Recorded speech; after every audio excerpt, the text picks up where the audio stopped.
Have you ever been on the internet and you found tips for fishing that were all from a boat? Or looking for tips for fishing this one particular lure and yeah, that's from a boat too. So today, I'm starting a series on tips for the bank angler. Join me fellas, it's gonna be a ride. Howdy everyone, Kyler here, host of Fishing After 5, the channel that you're currently on. This particular episode will go through several concepts of fishing from the bank, and in further episodes, we will get a little bit more in depth to the things we're talking about today. Certain topics like, what rods do I use? What kind of reel is good for me? What are the spots I should fish at from the bank? Where do I fish? Techniques and lures that work well from the bank. Yes, that's a true thing. And also, what to bring with you, such as what to wear, because fishing from the bank can get a little bitey with the bugs, depending on the time of the year, of course. I plan on going through all this and more. But today I want to start by giving you a general overview. What kind of tips can I give you for bank fishing? If you are an angler who does not have a boat, yes, you are a bank fisherman. Fishing from the bank is a tried and true,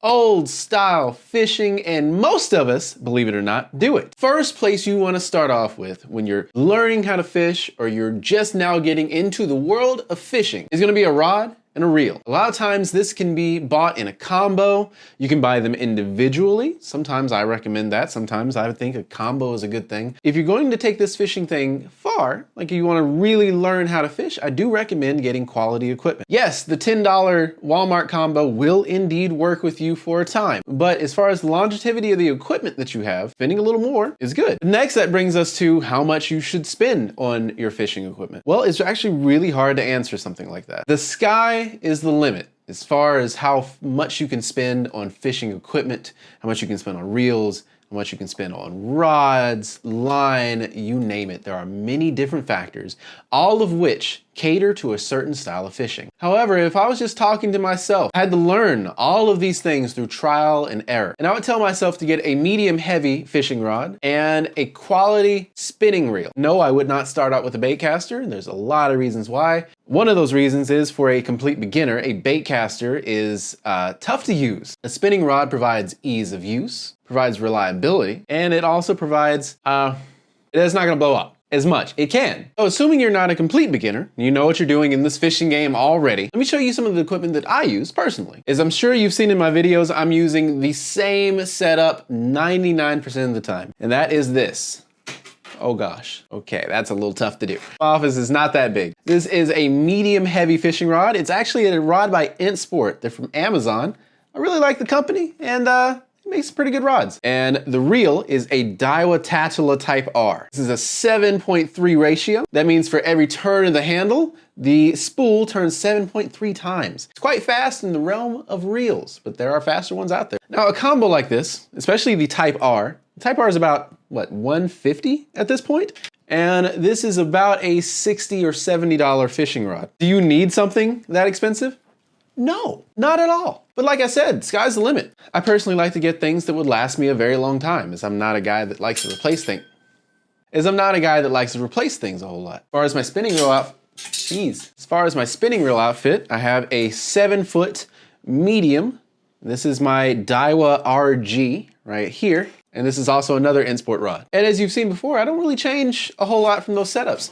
I figure out the ways and the techniques that I like to fish, and I kind of cater to that. Forming my own style, which also allows me to cut down on the amount of things that I bring with me to fish from the bank. Now, we've all seen it before. Guy who's fishing from the bank, he's got 8 rods and reels with him, a huge 50-pound backpack of tackle, and honestly, I was that guy. That was me. I was showing up thinking I had everything ready for every situation. It took a long time to really figure out that retying takes, what, less than a minute? Am I really on them that hard that I have to bring all those rods with me? In realizing that, I was able to come up with a very basic, a very generalized setup that would work for most every lure I love to fish. For instance, on my bait caster, I'm usually always running 15-pound fluorocarbon line. And on my spinning rod, I'm usually always running 8 to 10-pound copolymer or monofilament if I'm feeling excited that day. So my first tip would be to look at the style that you fish and try to downsize the amount of things that you bring with you.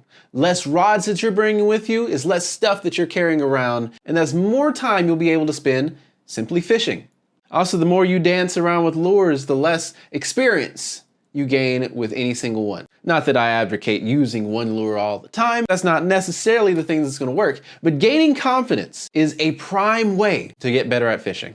But of course, in a future episode, I will get into the specifics of rods and reels. But for my next tip, finding where you should fish. Now, if you've ever watched my show, you'd know that that's the most fun part of fishing, is finding new places to fish from the bank, places that may be unknown. The benefit of bank fishing is you can just go there. In a way, when you're fishing from a boat, you're kind of restricted. You can only go to places where there are boat docks, landings, but from the bank, you can go into that cove way down there next to the trees that no boat can reach, or take a wooded path through all sorts of brush and snakes, probably where you shouldn't go. And you could fish to your heart's content there in places that are untouched by most anglers. Finding these places is made easy by the internet. Because we live in the future, my friends, and Google Maps is a thing. One of the prime ways of finding new fishing spots and new fishing areas is just to simply Google Maps your way around. The way I do it is I look on Google Maps for any sort of water, zoom in, find out what's around. If it's a private neighborhood pond,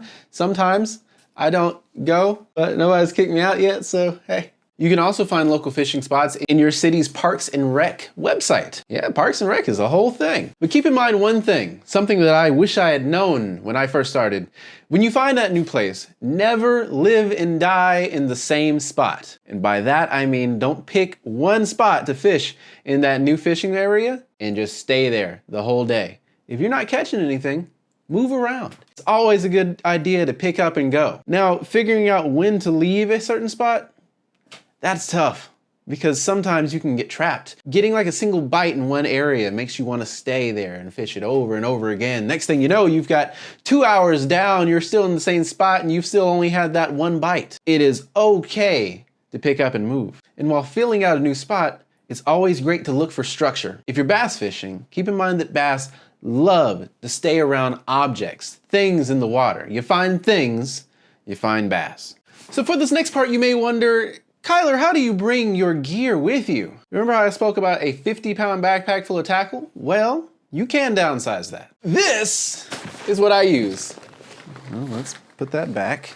This is an Ozark Trail backpack I got from Walmart. I believe I paid about $30 for it. It's all messed up because I was messing with it.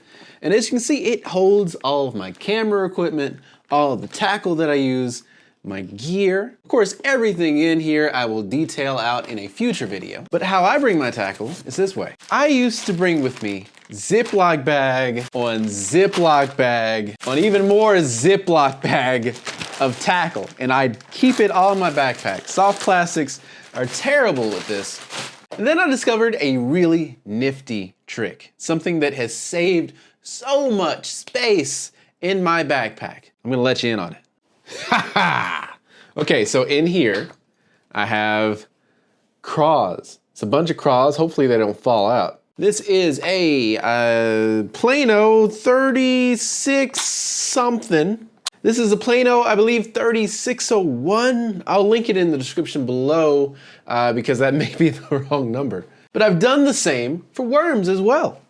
I can keep a whole bag of worms in one of those slots. That cuts down on the amount of bags that I'm digging through and digging through. Yes, keeping your soft plastics in a Ziploc bag is effective, true.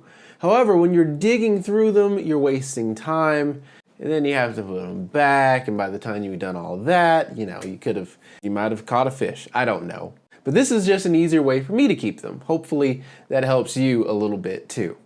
Of course, I'll go into greater detail in the future about this. Well, that's part 1 of our tips for the bank angler. Come back next time when we're gonna dive a little bit deeper into rods, reels, and a general setup that'll keep you from carrying 15 rods to the bank. Although if that's something you wanna do, be my guest. If you have any questions, leave a comment below and I will try to answer them in the next episode of this series. So leave a like if you learned something, consider subscribing if you had a good time, and as always, stay weird, fellas, and I'll see you all next time after 5. Bye-bye.